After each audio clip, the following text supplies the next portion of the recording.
There are things that you have to quit right now if you want to move on, even if you have invested so much in them. But there are things also you have to stick to no matter what, because they are essential for your life and for your future. And in this video, I'm about to share with you what I believe to be the number one thing that will make you unstoppable, that will make you to never quit no matter what on the things that are essential for your life. So stay tuned and let's go.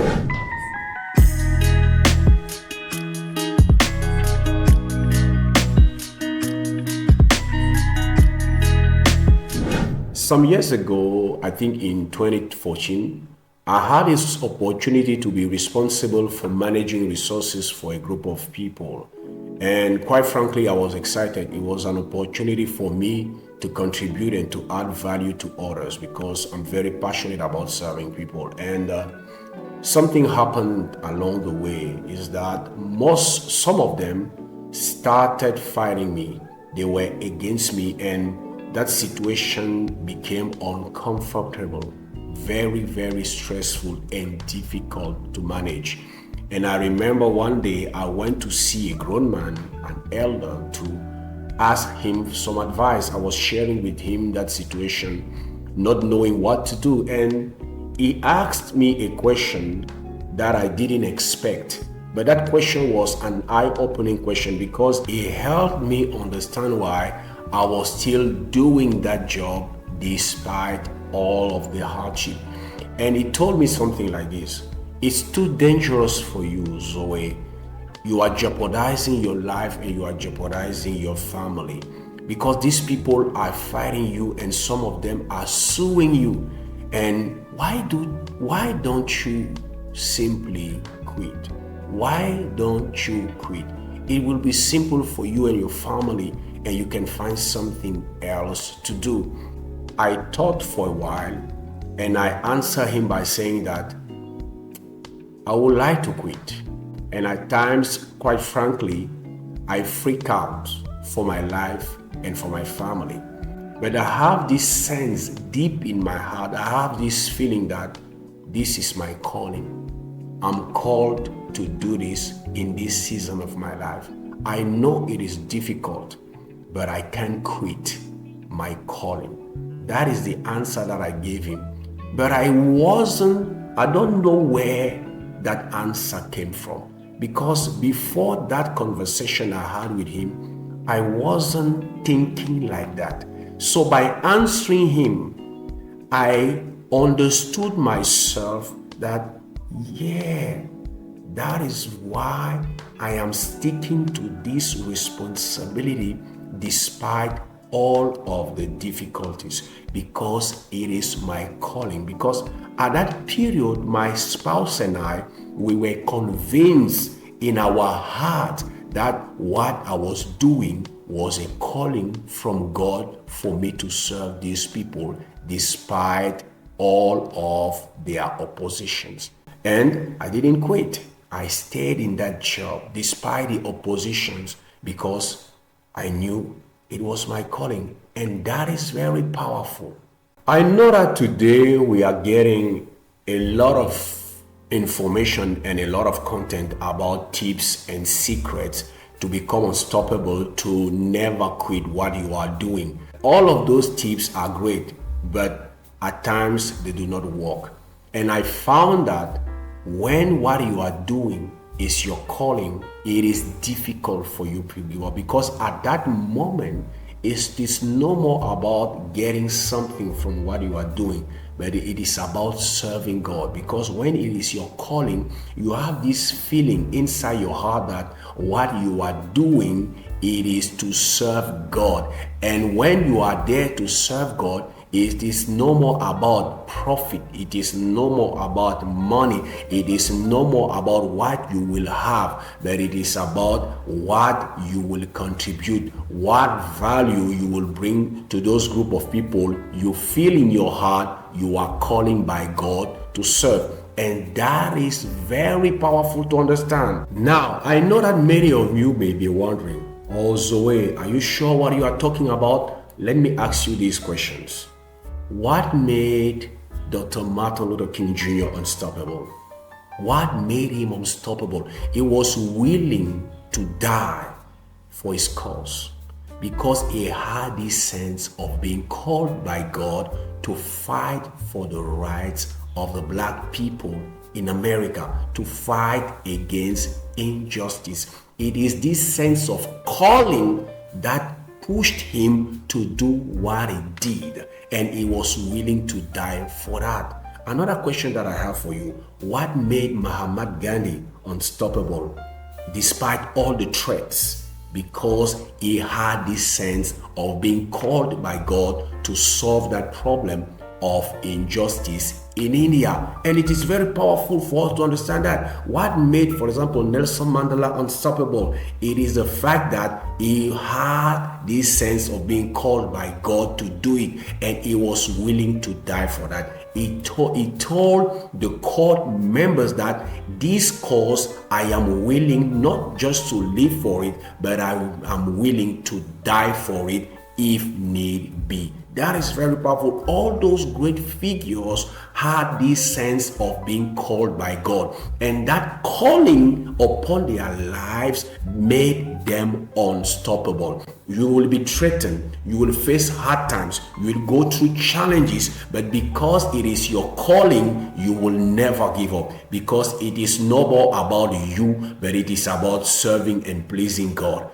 I wrote down 5 characteristics of a true calling, and I compared it to an ambition, and I want to read them to you. First of all, a calling is something not just worth living for, but if need be, dying for. But an ambition, it's something worth profiting from, and that is powerful to understand. When I'm following my ambition, it is because I want to gain something from that. I want to have something from that ambition.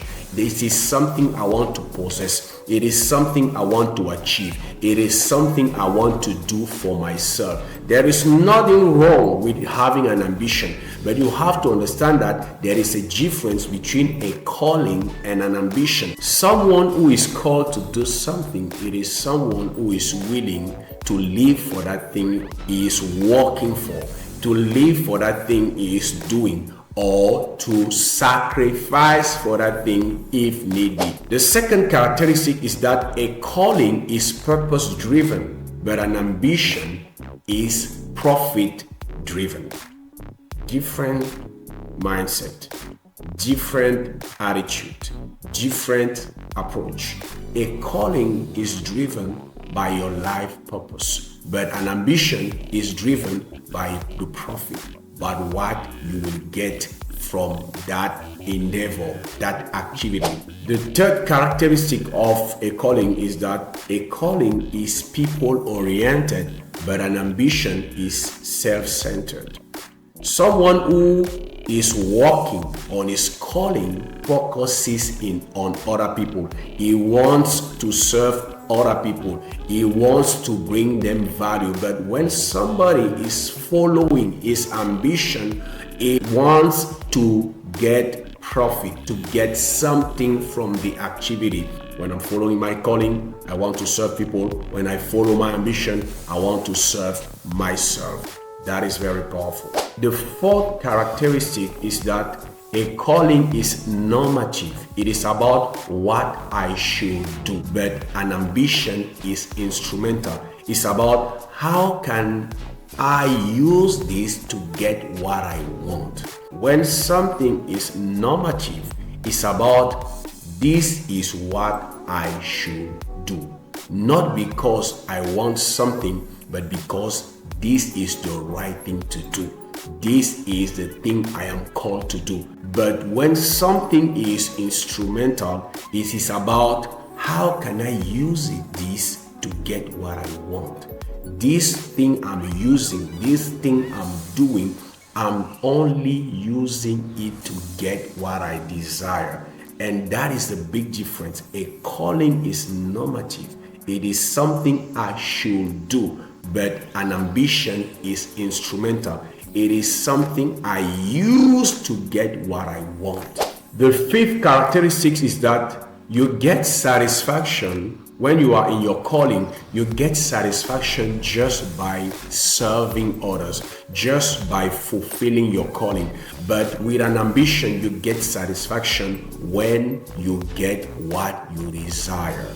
Someone who is involved in his calling gets satisfaction by doing, by the process of serving others, by the process of adding value to others. But someone who is moved by his ambition will get satisfaction just when he will have the result that is looking for. And that is very powerful, because someone that is moved by his calling enjoys the process as well as the destination. But someone who is moved by his ambition will get enjoyment only when he will have what he desires. That is why when somebody is involved in his calling, he has this tendency of never give up, of being unstoppable. Why? Because he gets enjoyment, pleasure, and fulfillment by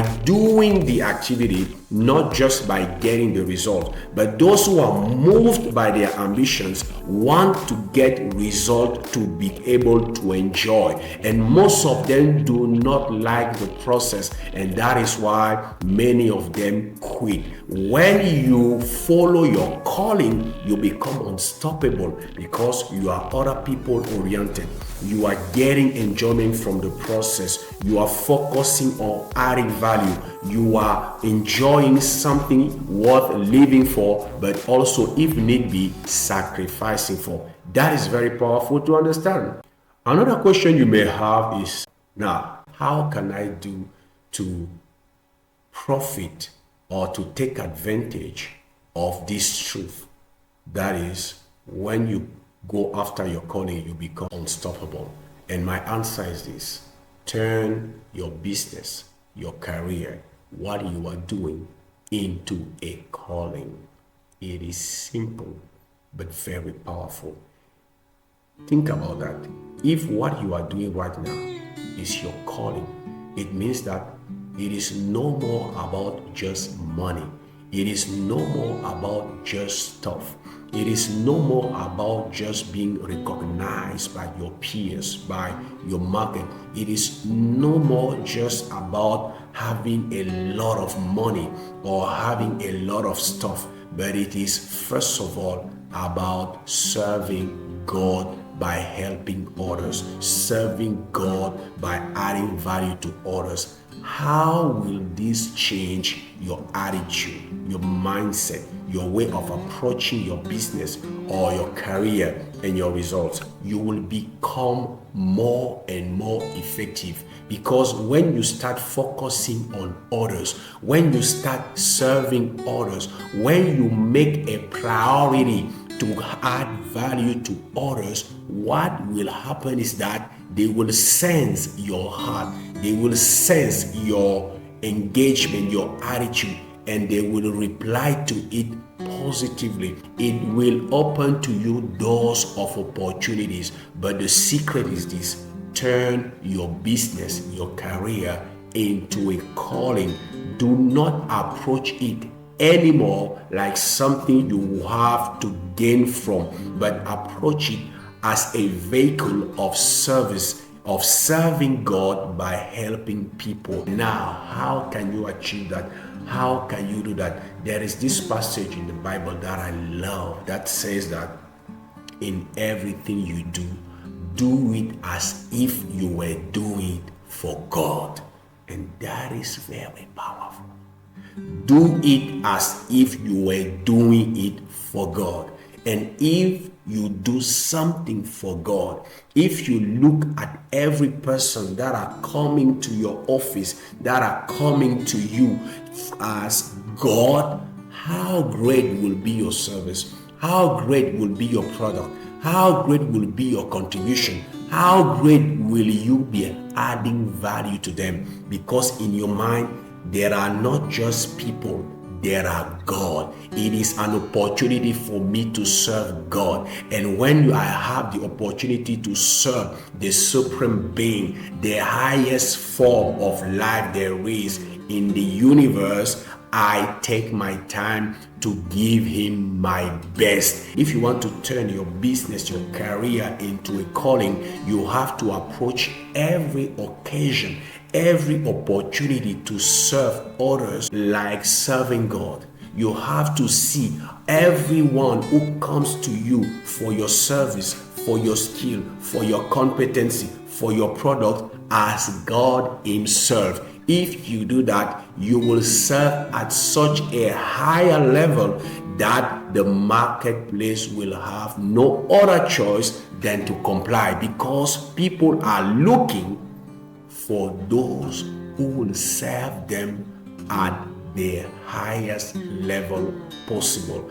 People are looking for those who have their best interests at heart, because people are interested in two things. They are interested in themselves, and they are interested in other people that can help them get what they want. And if you position yourself as someone with your attitude, because you know that by serving them you are serving God, if you position yourself as someone who has their best interests at heart, they will be attracted to you, then they will open to you their bank accounts. And if you want to become unstoppable, you understand now, you have to turn your business, your career into a calling, because you can quit an opportunity, you can quit a career, you can quit a business, but you will never quit your calling. I hope you've got a lot of value from this video.